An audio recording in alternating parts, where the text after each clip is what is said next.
जिंदगी कभी बोझ लगती है तो कभी चमत्कार। क्या हम ही इसके राइटर हैं या हैं सिर्फ एक किरदार? मैं हूँ राधिका, पहाड़ों के एक छोटे से शहर में रहने वाली एक लड़की। थोड़ी लेट लतीफ, थोड़ी जिद्दी। कुछ अच्छी आदतें भी होंगी तो वो आप बताना। लो, मिल गया आपको मेरी डायरी पढ़ने का बहाना। आज तबीयत थोड़ा बेहतर है। सुबह ब्रेकफास्ट करते समय सिंथिया की कॉल आई। उसकी मम्मी बाहर जा रही हैं, तो उसके घर में ही मीटअप रहेगा। कॉलेज में रेस्ट डे भी था, तो मैं मम्मी से परमिशन लेकर निकल गई। गौरिक और अक्रिश पहले ही पहुंच चुके थे। सिंथिया का छोटा भाई अर्का को आर्यन अपनी कार से स्कूल ड्रॉप करने गया था। सिंथिया गौरिक और अक्रिश के लिए ब्रेकफास्ट लगा रही थी। मुझे ऑफर किया तो मैंने बता दिया कि मैं घर से खाकर आई हूँ। हम लोग सिंथिया के सोफा रूम में बैठकर गप्पे मारने लगे। सिंथिया अपने घर में थी तो अपने कंफर्ट के हिसाब से अपनी टेढ़ी को पकड़कर बैठी थी, लेकिन ये कॉन्सेप्ट लड़कों को बिल्कुल समझ नहीं आ रहा था। गौरिक और अक्रिश पहले ही एक एक बार पॉइंट आउट कर चुके थे। जब आर्यन पहुंचा तो उसने भी कमेंट मार दिया, कॉलेज में पढ़ रही है और अभी तक खिलौने से खेल रही है। सिंथिया ने एक्सप्लेन किया कि वो टेढ़ी एक इमोशनल बडी की तरह है। उसके साथ वो अपने लाइफ की सारे इंसिडेंट्स और इमोशंस शेयर करती आ रही है, इसीलिए उसे अच्छा लगता है जब वो टेढ़ी उसके पास होता है। ये सुनकर तीनों लड़के हंसने लगे। मैंने सिंथिया को डिफेंड किया। मेरे लिए जैसे मेरी डायरी यानी आप लोग इम्पोर्टेंट हो, वैसे ही फीलिंग्स सिंथिया के दिल में उस टेढ़ी के लिए थी। तो इसमें प्रॉब्लम क्या है? आर्यन अचानक से सिंथिया के हाथ से टेढ़ी छीनने लगा। सिंथिया बिल्कुल नहीं छोड़ रही थी। गौरिक ने मेडिएशन कराया और लड़ाई रुकवाई। बैठकर हम सब कार्ड्स खेलने लगे। सिंथिया ने बोला कि वो सबके लिए बिरयानी ऑर्डर कर देगी, आसान रहेगा।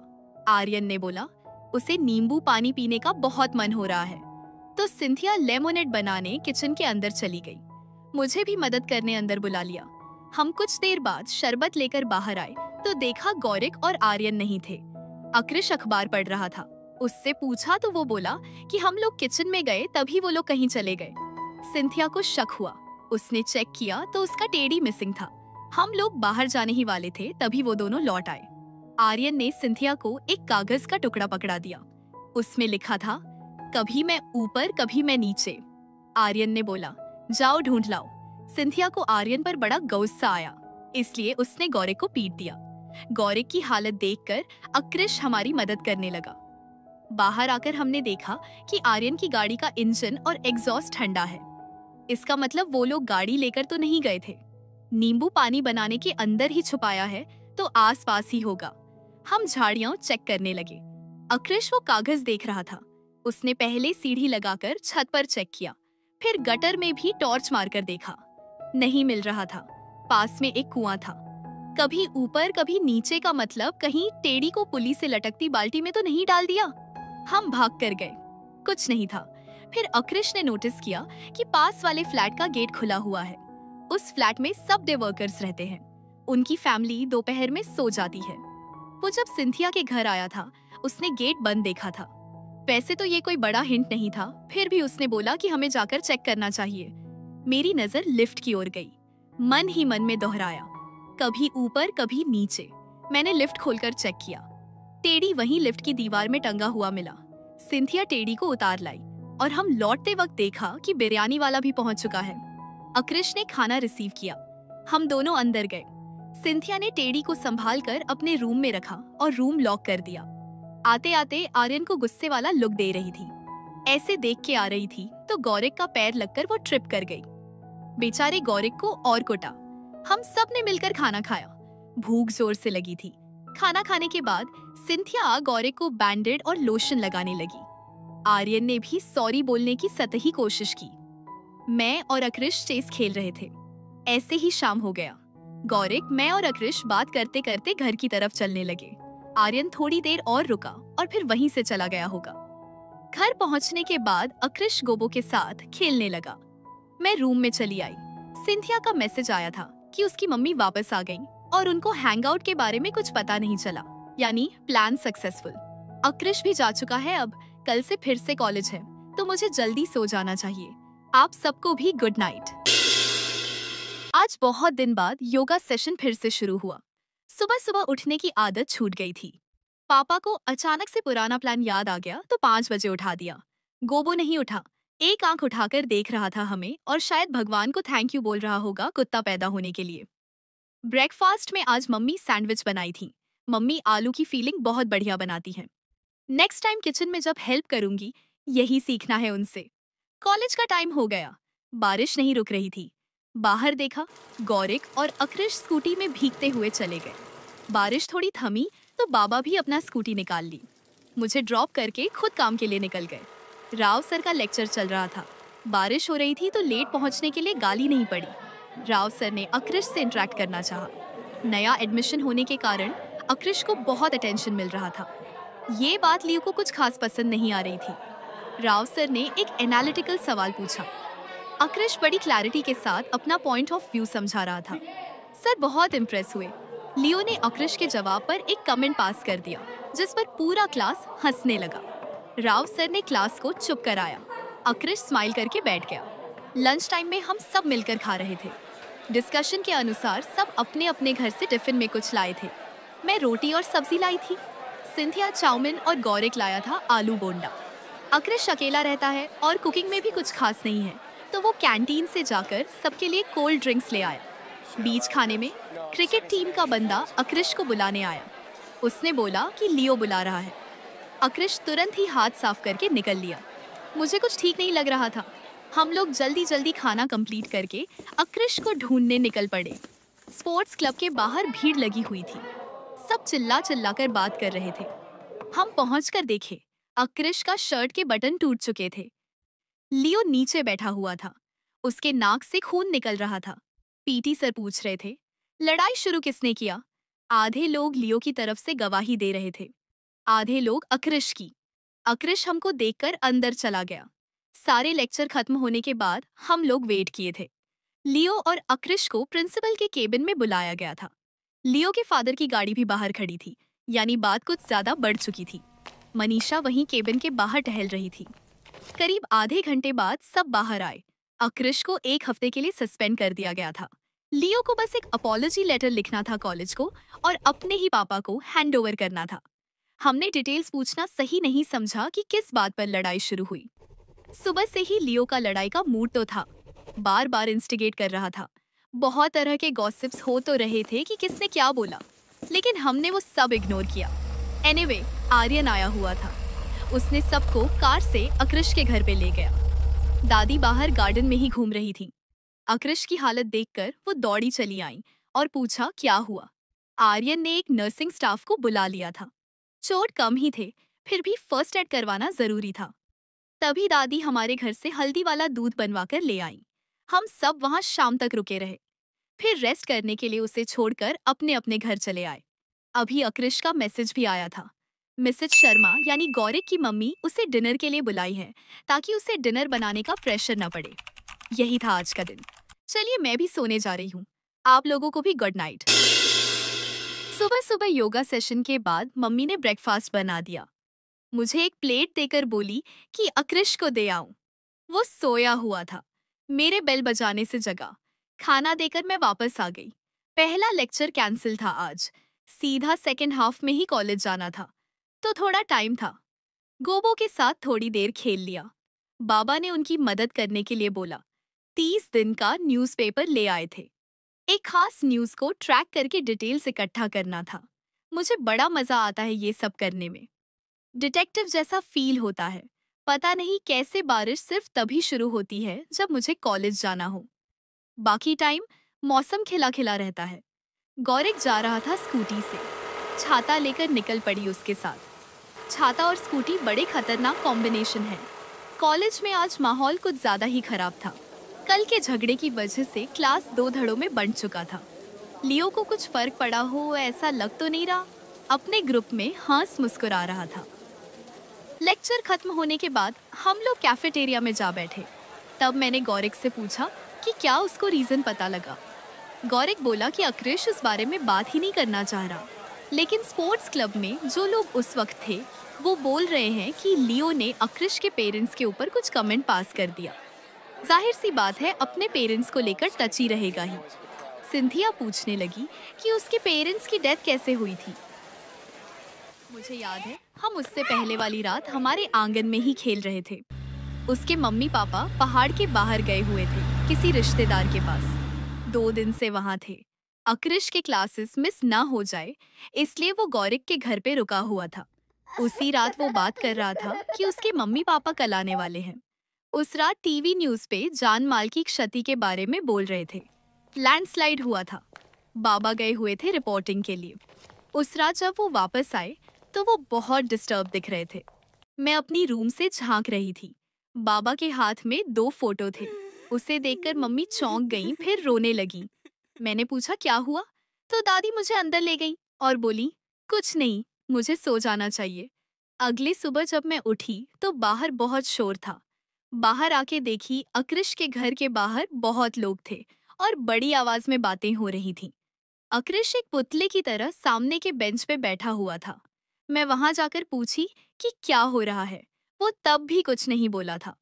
बाद में मुझे पता लगा कि पिछले रात के लैंडस्लाइड में अक्रिश के मम्मी पापा की गाड़ी खाई में गिर गई थी। 10 दिनों वाला मातम शुरू हुआ। अक्रिश के घर में कोई बड़ा नहीं था। उसकी दीदी को खबर दी जा चुकी थी। वो बाहर देश में रहती थी। आने में दिन गुजर गए। मेरे दादाजी सारे रिचुअल्स और जिम्मेदारी ले रहे थे। गौरिक के घर पे ही रुका रहा अक्रिश उन आखिरी दिनों में। 10 दिन बाद जब उसकी दीदी और जीजाजी आए तो सबकी सहमति से ये फैसला हुआ कि अक्रिश को वो लोग अपने साथ ले जाएंगे, वहां पे पढ़ेगा। लेकिन एक प्रॉब्लम था, जीजाजी के मम्मी पापा को डॉग्स पसंद नहीं थे। अक्रिश के पेट डॉग को वो साथ नहीं ले जा सकते थे। अक्रिश जाते वक्त मेरी तरफ मुड़ा और अपना पेट पपी मेरे हाथ में देकर बोला, प्लीज गोबो का ख्याल रखना। और फिर वो चला गया। धीरे धीरे कांटेक्ट में भी नहीं रहा। अब अचानक से वापस। ये कहानी सुनकर सिंथिया की आंखों में आंसू आ गए। गौरिक को भी पुरानी बातें याद आके रोना आ रहा था। मैंने टॉपिक चेंज करने के लिए सबको कोल्ड ड्रिंक पिलाने का ऑफर दिया। फिर हम घर की तरफ चले आए।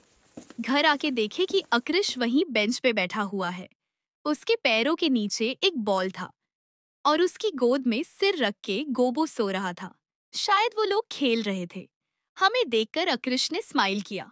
हम लोगों ने वहां जाकर थोड़ी बातें की, फिर अपने अपने घर लौट आए। रात में जोर से बारिश हुई। बाबा लोकल न्यूज चैनल देख रहे थे और कॉल पे बातें कर रहे थे। कभी कभी टीवी के अंदर होने वाली चीजों को हम मूवी समझ के देख लेते हैं। वो घटनाएं जिनके आसपास हुआ हो, उनका पूरी लाइफ बदल सकता है। गोबो वापस आ चुका है। मैंने भी ब्रश कर लिया है। आप सबको गुड नाइट।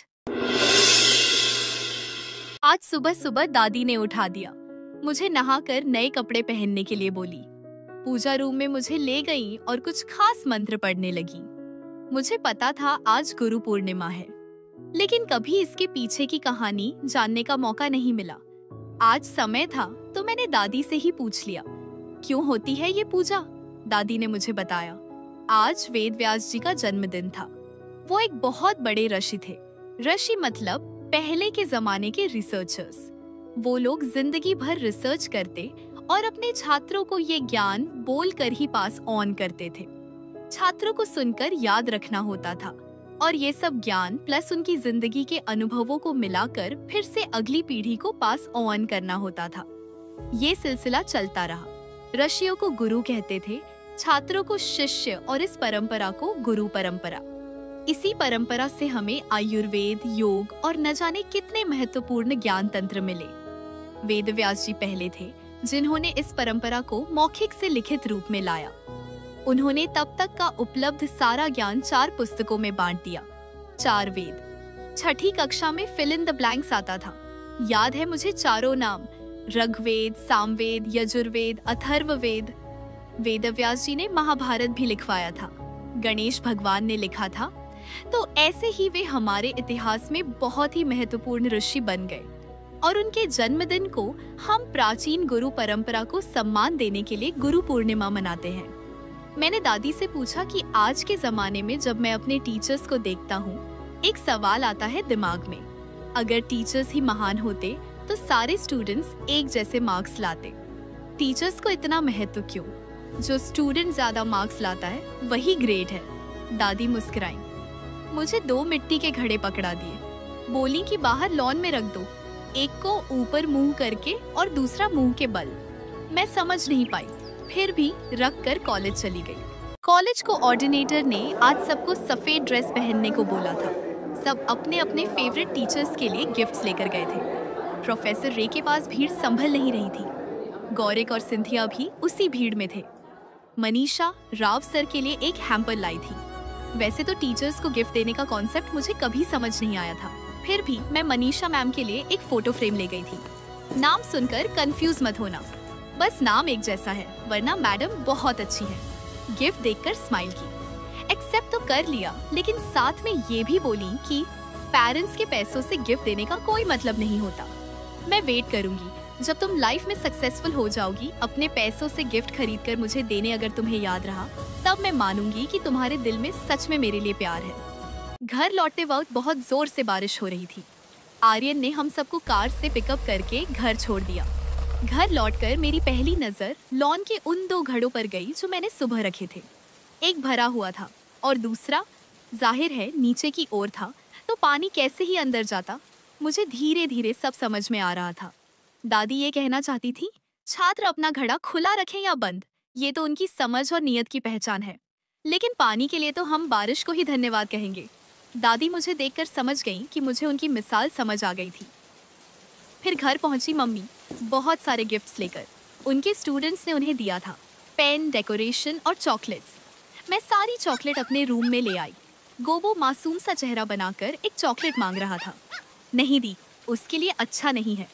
चलो मैं ब्रश कर लेती हूँ, फिर जल्दी सोना भी तो है। आप लोग कमेंट सेक्शन में ज़रूर बताना अपने फेवरेट टीचर्स के बारे में। आज सुबह सुबह घर के बाहर आर्यन की गाड़ी देखी। फोन पे सिंथिया की 10 मिस्ड कॉल्स थी। मैं भाग के गई, ब्रश किया और घर के बाहर आ गई। गाड़ी अक्रिश के घर के सामने पार्क था। गौरिक, सिंथिया, अक्रिश और आर्यन बाहर गार्डन की बेंच पे ही बैठे थे। सबके पास बैग्स थे। मैंने पूछा, क्या चल रहा है? आर्यन ने बोला, ट्रेन चल रहा है और हमें उसको पकड़ना है। सिंथिया ने मम्मी से बात कर ली थी। मौसम बढ़िया था। मम्मी बाहर आई। उन्होंने सबको ब्रेकफास्ट के लिए अंदर बुलाया। मुझे अंदर जाकर रेडी होने के लिए बोली। मुझे विश्वास नहीं हो रहा था कि मम्मी कॉलेज मिस करके ट्रिप के लिए मान चुकी हैं। मैं रेडी होकर आई। मम्मी सबको सैंडविच खिला रही थी। आर्यन ने बोला, निकलते हैं फिर। हम सब जाकर कार में बैठ गए। आक्रिश सामने की सीट पर बैठा था, सीट बेल्ट लगा के। बाकी हम 3 पीछे एडजस्ट हो चुके थे। आर्यन ने गाड़ी भगाई। पहाड़ के पीछे वाले रेलवे स्टेशन में जाकर रुका। ये कोई आधिकारिक स्टेशन है ही नहीं। आसपास के लोगों ने पैसा जुटा के टाइल्स लगाया था। एक आदमी गार्ड बनकर बैठता है। इसका जान पहचान है ट्रेन के ड्राइवर लोगों के ग्रुप में। इसे एक दिन पहले आसपास के लोग पैसे और ट्रेन का नाम दे देते हैं। ये जुगाड़ लगाकर ट्रेन के ड्राइवर तक बात पहुंचा देता है। ट्रेन इस नकली स्टेशन में आके स्लो हो जाती है, पर रुकती नहीं। टीटी दरवाजे के पास खड़ा रहता है, हाथ देकर पैसेंजर लोगों को उठाता है और उनको सीट दिलवा देता है। इस रूट की ट्रेनों में सीट्स खाली ही रहती है। ट्रेन के ड्राइवर और टीटी को पैसा स्टेशन का गार्ड बांट देता है। ये कार्यक्रम 20 साल से सक्सेसफुली चल रहा है। हमने भी ट्रेन पकड़ लिया। हमारा डब्बा लगभग पूरा खाली था। आर्यन ने टीटी को डेस्टिनेशन स्टेशन बता दिया। हम लोग सफर एंजॉय करने लगे। बारिश का मौसम, तेज पीछे के और भागते हुए पेड़, दूर दूर तक सिर्फ हरियाली, बीच बीच में नदी और ह्रद। हम बातें करने लगे। आर्यन ने अक्रिश को कॉन्ग्रेचुलेट किया। बोला, कितने ही लोग होंगे जिन्होंने उनके कॉलेज ट्रस्टी के बेटे का नाक तोड़ा होगा। हम सब हंसने लगे। सिंथिया सबके लिए स्नैक्स लाई थी। हमने शेयर किया, कार्ड्स खेलने लगे। बड़ा मजा आ रहा था। फिर 3 घंटे के अंदर ट्रेन हमारे वाले स्टेशन पे पहुंच चुका था। हम लोग उतरे। लोग ट्रेन पे चढ़ भी रहे थे। स्टेशन के बाहर आके हम लोगों ने ऑटो ले लिया। आर्यन ने जगह देखी हुई थी। सुंदर साफ चौड़ी सड़क, एक तरफ पहाड़, दूसरी तरफ हरी हरी घास वाली जमीन और उसको लगकर एक ह्रद। एक पिकनिक स्पॉट जैसा था। एक रिसोर्ट था वहाँ। हम पहुंचे, रूम में बैग्स रखे, सबने चेंज किया, फिर बाहर आ गए। मौसम बढ़िया हो रखा था। हम लोगों ने एक पिकनिक टेबल ले लिया। पास में कुछ लड़के वॉलीबॉल खेल रहे थे। ये लोग भी जाकर उनको ज्वाइन कर लिए। मैं और सिंथिया टेबल पे बैठ के बात करने लगे। फिर ह्रद में बोटिंग के लिए भी गए। गौरिक बाइनोक्यूलर्स लाया था। कुछ न कुछ देख रहा था सारे सफर में। शाम होने से पहले हम लोगों ने खाना खा लिया। हमें वापस निकलना भी था। वापस लौटते वक्त ट्रेन नहीं थी। एक टूरिस्ट बस था जो लोगों को हमारे ही पहाड़ घुमाने ले जा रहा था। हम उसी में चढ़ गए, मार्केट में उतर गए। आर्यन की गाड़ी को ड्राइवर मार्केट तक ले आया था। हम सबको घर ड्रॉप किया। घर पहुंचते ही दादी ने पूछा, कैसा रहा ट्रिप, क्या क्या देखी? मैंने सब कुछ बताया। गोबो बड़े फोकस के साथ सारी बातें सुन रहा था। बहुत थकावट है, सोने जा रही हूँ। आप लोग कमेंट में मेंशन करना कैसा रहा आप लोगों का दिन। आज बिल्कुल उठने का मन नहीं कर रहा था। कल की ट्रिप की थकावट आज भी थी। जैसे तैसे फ्रेश होकर ब्रेकफास्ट टेबल पे बैठी। आज बाबा कॉलेज छोड़ने वाले थे। कॉलेज पहुंच के हम गार्डन में ही बैठ गए। सुना था कि पहले लेक्चर में सब्स्टिट्यूट टीचर में रजत सराय हुए हैं। सुबह सुबह मूड खराब नहीं करना था हमें। कल की ट्रिप के बारे में बातें हुई। बात कर ही रहे थे कि गौरिक को एक कॉल आया। वो बात करने अलग कोने में चला गया। पहले तो मुझे थोड़ा ऑड लगा। इतना क्या प्राइवेट मैटर? सिंथिया ने बोला, उसने नाम देख लिया है। दिव्या का कॉल था।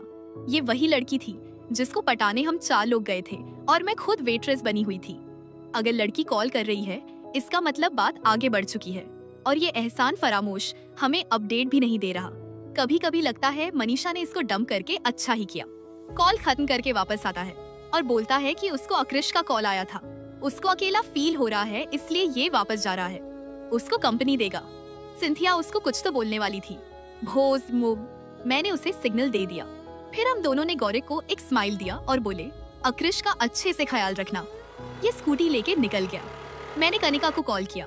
खिड़की से अपनी स्कूटी की चाबी फेंकी। हम दोनों इसके पीछे निकल पड़े। आज तो सोच लिया था मिल के अकृष का अच्छा ध्यान रखेंगे। हमारा शक सही निकला। गौरिक ने स्कूटी दूसरी तरफ मोड़ दिया। पहाड़ के बाहर जा रहा था। हम पीछे पीछे ही थे। कुछ देर बाद हमने देखा ये स्कूटी साइड में लगाया है। दिव्या खड़ी थी फुटपाथ पे। वो बैठ गई पीछे। कहाँ जा रहे थे ये और कहाँ जा रहे थे हम? Adventure park. उन्होंने गाड़ी बाहर लगाया। थोड़ी ही दूर हमने भी अपनी स्कूटी लगाई। 700 रुपए का एंट्री फीस। लेकिन सिंथिया ने डिसाइड कर लिया था आज तो रंगे हाथ पकड़ना ही है। पर्स से 1400 निकाल के काउंटर पे दे दिए। हाथ पकड़ तो नहीं रहे थे। कोक और आइसक्रीम भी अलग अलग ऑर्डर किए हुए थे। यानी बात इतनी भी आगे नहीं बढ़ी थी। लेकिन लड़की बहुत हंस रही थी। गौरिक था तो थोड़ा फनी। एडवेंचर राइड्स में वो आगे की सीट में। 6 सीट छोड़ के हम दोनों हर राइड में। ऐसा नहीं था कि राइड्स में क्या बात कर रहे हैं हमें सुनना था। 700 रुपए दिए थे, वसूल भी तो करना था। फिर गेम जोन में जाने लगे। बेचारा गौरिक ट्राई कर करके भी एक गेम जीत नहीं पा रहा था। हम लोग उनका पीछा करते करते 2 टेडी बियर और 3 गिफ्ट सेट जीत चुके थे। हमको तरस आया। हमने एक गेम जोन वाले के पास जाकर अपने सारे गिफ्ट पकड़ा दिया। एक गिफ्ट सेट को छोड़ के। उसमें लाइट वाला बॉल था। उसे मैं गोब्बो के लिए घर वापस लेने वाली थी। बाकी के गिफ्ट पकड़ा के बोले, उस कपल को बुलाओ और एक गेम जबरदस्ती जितवाओ। फिर ये गिफ्ट उन्हें पकड़वाओ। 300 रुपए घूस मांगा। अपने पास पैसे खत्म थे। अकृष को फोन करके गूगल पे करने को बोला। उसने रीजन बिना पूछे भेज भी दिया। फिर हम दूर जाकर खड़े हो गए। गेम वाले ने मुंह में डाला पान और गौरिक को बुला के पकड़ाया बॉल। दिव्या ने रूल पूछा तो कुछ बोलने लगा। कुछ समझ नहीं आ रहा था। गौरिक ने फेंका बॉल। 6 में से 4 ग्लास गिरे, लेकिन 2 ग्लास नहीं गिरे। दुकानदार ने कंग्रेचुलेशंस बोला। यही तो रूल था। 4 ग्लास गिराओ, 4 टॉय प्राइज ले जाओ। दिव्या ये सुन के खुश हो गई। गले लगाती है गौरिक को। गौरिक ब्लश करता है। आसपास के लोग भी खुश हो गए। वो भी एक एक ग्लास गिरा के प्राइजेस लेने आ गए। दुकानदार ने बोला, उससे भूख लगी है, बाकी के गेम्स लंच के बाद। लंच करने गौरिक और दिव्या एक रेस्टोरेंट में गए। हम लोग अकृष के भेजे हुए बाकी पैसों से चिप्स खा रहे थे और दूर से उन पर नजरें रखे हुए थे। बॉडी लैंग्वेज कह रही थी कुछ तो होने लगा था। वैसे शाम के वक्त जब वो वापस आ रहे थे, दिव्या का बैठने का अंदाजा थोड़ा बदल चुका था। करीब बैठी स्कूटी पर दिव्या को ड्रॉप करके बाय बोला और सीधा अकृष के घर की ओर चला गया। डोर खोल के ही बाहर से चिल्ला रहा है, अगर सिंथिया राधिका पूछे तो बोल देना मैं तेरे पास था दिन भर। इधर से सिंथिया ने भी बोल दिया, ठीक है। सोफे पे हम दोनों को देख के चौंक गया। मैंने बोला, इससे पहले कि मैं तेरे बचे खुचे बाल नोच डालूं, सीधा सीधा उगल दे सब कुछ। बोलने लगा। जहाँ जहाँ डिटेल्स ओमिट कर रहा था हम जोड़ दे रहे थे। वो कंफ्यूज हो रहा था कि हमको इतना कैसे पता। अकृष ने पूछा कि क्या बात पक्की समझे, तो उसका मुंह उतर गया। बोलने लगा, अभी तक तो सिर्फ दोस्ती ही चल रही है।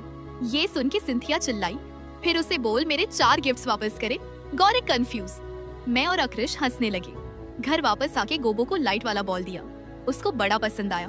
अभी भी खेल रहा है उसके साथ। आप लोग बोलना, क्या दोस्तों से सीक्रेट रखना अच्छी बात है या फिर मेरे जैसे सब कुछ शेयर करना चाहिए? आज के लिए गुड नाइट। आज संडे था तो सोची थी ज्यादा देर सोऊंगी, लेकिन सुबह सुबह ड्रिलिंग की आवाज से उठ गई। देखा तो बाबा सीढ़ी पे चढ़ के ऊपर कुछ ड्रिलिंग कर रहे थे। मम्मी बोल रही थी कि उस जगह नहीं, थोड़ा और नीचे। दादी कह रही थी तू उतर, मैं करती हूँ। गोबो को भी चढ़ के हाथ बताना था। शेल्फ लगा रहे थे बाबा। काम खत्म करने के बाद सबको चाय मिला। बाबा मुझे देख के बोले, चलो आज सारा काम खत्म करते हैं घर के। मैं भी जोश में आके बोल पड़ी, बिल्कुल। मम्मी ने एक लिस्ट बनाई, क्या क्या ठीक करना है। दादी का बेड थोड़ा नीचे था, उसको थोड़ा ऊंचा करवाना था। वाटर फिल्टर का किट बदलवाना था। घर के लाइट बल्ब्स डिम हो गए थे, उन्हें बदलवाना था। गोबो का टॉवल खराब हो गया था, नया लाना था। मेरे रूम की विंडोज के लिए शेड्स लाने थे। बाबा स्कूटर निकाल लिए, मैं भी पीछे बैठ गई। सारी चीजें लाने के लिए शहर वाले मार्केट को जाना पड़ेगा। मम्मी ने दोनों के लिए रेनकोट दे दिया, इन केस बारिश शुरू हो जाए। क्वालिटी और प्राइस का सही बैलेंस ढूंढते ढूंढते दोपहर हो गई और लौटते वक्त बारिश भी हुई। पहुंच के हमने पहले सारे काम खत्म करने में जुट गए। दादी के बेड के लिए स्टैंड्स लाए थे। बल्ब सारे चेंज करने के बाद सब कुछ ब्राइट दिखने लगा। रूम की विंडो के लिए ब्लैक और रेड कलर के पर्दे लाए थे। गोबो का नया टॉवल उसको बड़ा पसंद आया। उसे पकड़ के सारे घर में दौड़ने लगा। मम्मी शाम में सबके लिए बिरयानी बनवाई थी। लंच मिस हो गया था तो सोचा लंच और डिनर कंबाइन करके एक हैवी मील हो जाए। बहुत बढ़िया बना था बिरयानी। शेफ रणवीर ब्रार के यूट्यूब चैनल से रेसिपी देख के बनाई थी।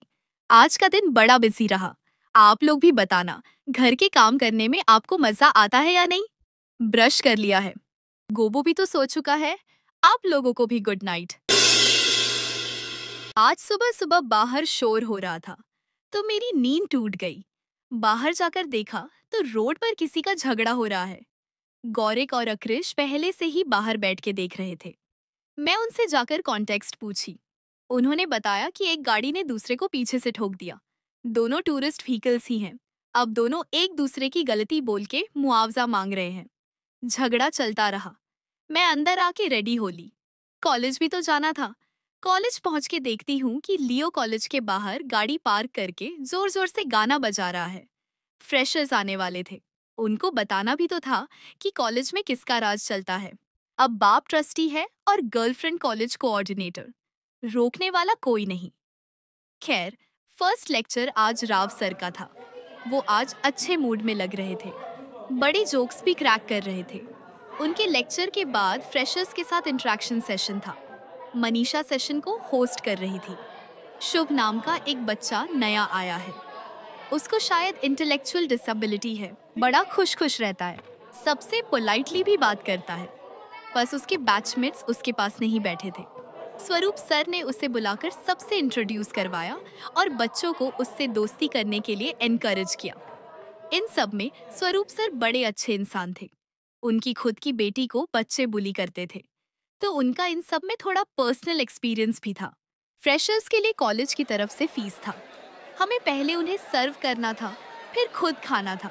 खाना बड़ा टेस्टी बना था। सबसे बातचीत किया। बच्चों ने पहले से अपना अपना साइड चुन लिया था।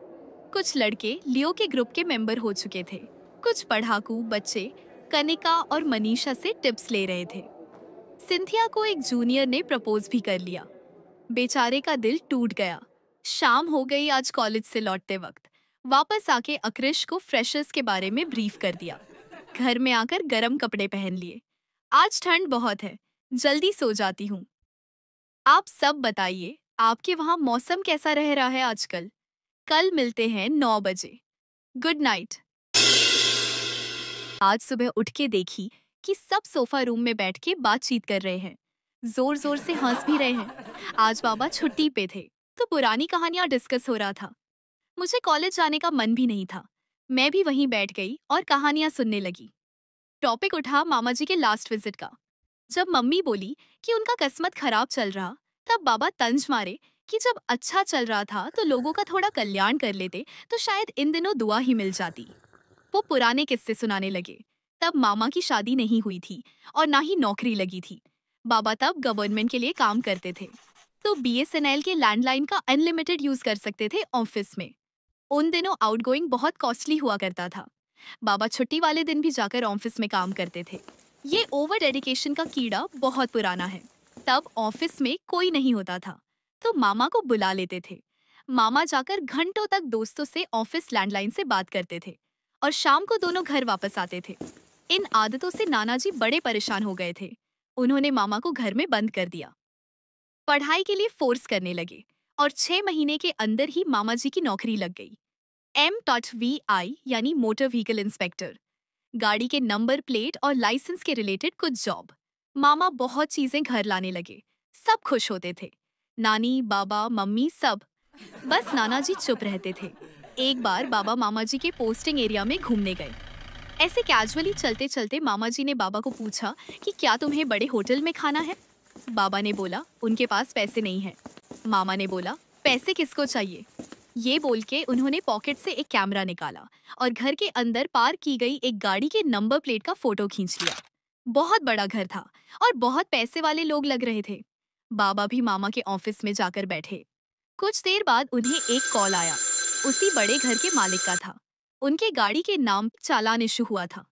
तो मामा ने कैजुअली बोला किसी ने कोई कानून तोड़ा होगा, इसीलिए चालान गया होगा, लेकिन वो संभाल लेंगे बस अगर पास वाले होटल में 2 बंदों के लिए डिनर का इंतजाम हो जाए। उस रात मामा बाबा को ले गए होटल में। सब कुछ बहुत टेस्टी था, लेकिन बाबा के गले से खाना नीचे नहीं उतर रहा था। जब बाबा वापस आए तो नाना जी ने उन्हें पूछा कि क्या उनका शक सही था। उन्हें मामा जी के खर्चे और सैलरी का हिसाब उल्टा पुल्टा लग रहा था। बाबा चुप रहे। कुछ दिन बाद मामा नौकरी छोड़ के वापस आ गए। उनके एक कलीग ने एक ट्रक ड्राइवर का गलत चालान काट दिया था और कुछ ही दिनों बाद उसी कलीग का एक ट्रक से एक्सीडेंट हो गया। मामा जी कुछ दिनों तक सदमे में रहे। फिर उन्होंने लॉ की डिग्री लेकर ट्रैफिक लॉ से रिलेटेड केस लड़ने की कोशिश की। इतना अच्छा नहीं चल रहा, ऐसा मम्मी कहती हैं। लेकिन बाबा कहते हैं अपने हक का एक बूंद भी अच्छा होता है, दूसरे के हिस्से के सागर से भी पेट नहीं भरता। खैर, मुझे मामा जी से कुछ खास प्रॉब्लम नहीं है।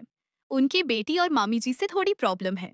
वो कहानी किसी और दिन के लिए रखते हैं। बाकी आज का दिन बड़ा रूटीन ही था। बस ऐसे कहानियां सुन के मजा आ जाता है। आप लोगों के घर में भी तो होंगी कुछ ऐसे कहानियां। करिए शेयर कमेंट बॉक्स में। मैं चलती हूँ सोने। Good night. आज अक्रिश का सस्पेंशन खत्म हो रहा था। कॉलेज आने की एक अजीब सी चुल्ल थी। ड्रामा देखना था। जब अक्रिश और लियो का सामना होगा तो क्या होगा। ब्रेकफास्ट करके एकदम से कॉलेज भागी, लेकिन मेरी एक्साइटमेंट पे पानी फिर गया जब पता चला कि लियो एब्सेंट है। वो घूमने गया हुआ है मनीषा के साथ। वैसे तो दोनों से कुछ खास बनती नहीं, लेकिन उनके बिना लाइफ बड़ा सूखा सूखा लगता है। आज जूनियर बैच में से एक लड़की आके हमसे बात करने लगी। बड़ी इंटरेस्टिंग कैरेक्टर है, कुछ भी पूछो तो कुछ भी बोलती है। बड़े अतरंगी रहते हैं उसके आंसर। पता नहीं कितने सच कितने झूठ, पर सुनने में मजा आता है। पूछा कि बड़े होकर क्या बनना चाहती है। बोली कि उसे मार्स की कॉलोनी में जाकर बसना है। मैं पूछी कि धरती में क्या कमी है। वो बोली कि कुछ नहीं, बस यहाँ इंसान बस चुके हैं। अब नई दुनिया में नए खोज करने के लिए जब इंसान जाएंगे तो वहाँ चैलेंज होंगे। उन चैलेंजेस को सॉल्व करके इंसान अपने लिए एक नया घर पाएंगे। उसे ये काम करना है। अक्रिश और उसके बीच थोड़ी डिबेट हुई। अक्रिश का मानना था कि मार्स इंसानियत का फ्यूचर नहीं, बस एक ऐसा ऑब्सेशन है जो खुद तो कभी हाथ नहीं आएगा, लेकिन उस चक्कर में अपनी धरती हाथ से निकल जाएगी। मार्स में फ्यूचर देखने वाले लोग यहाँ के पर्यावरण की क्यों ही परवाह करेंगे। गौरिक ने बोला। समझ में नहीं आया, लेकिन सुन के अच्छा लगा। हम सब हंसने लगे। उस बच्ची को बाय बोल के घर आ गए।